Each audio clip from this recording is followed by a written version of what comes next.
欢迎来到新闻频道。当您订阅频道时，演员们会很高兴。陈都灵能演林黛玉吗？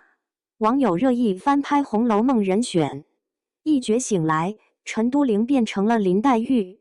从一个普通的演员到突然被推到这个风口浪尖，他或许真的没料到自己会以这种方式出现在大家的视线里。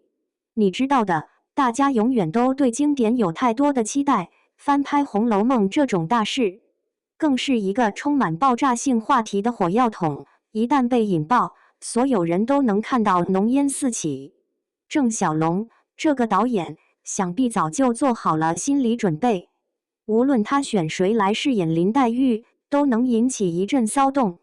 而陈都灵成了这场选角大战中的焦点。看他的眼睛，是那种清冷的温柔，像是初冬的晨霜，透着淡淡的愁绪。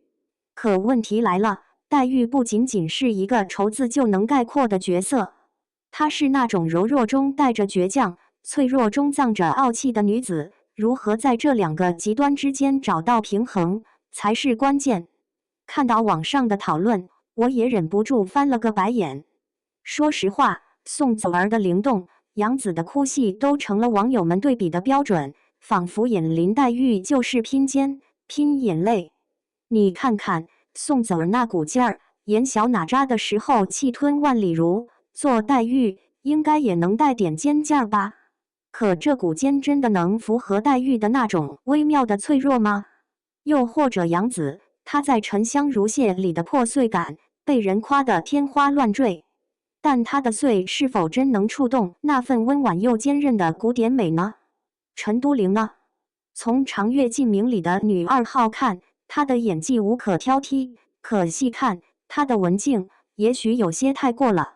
黛玉的对，那种看似柔弱却内心有自己坚持的小性子，是她能轻易拿捏的吗？她有没有那种在心里带着傲气，脸上却透着愁苦的冲突感？这种内心的翻涌，或许是他今后的挑战。但经典翻拍本就难，演谁都有人挑理。选林黛玉，一时之间，仿佛成了对美的再次审视。是的，你能选宋祖儿，她灵动，但是不是就能扮演那种轻轻一笑，眉头微蹙，便足以让整个人物光彩照人的悲哀呢？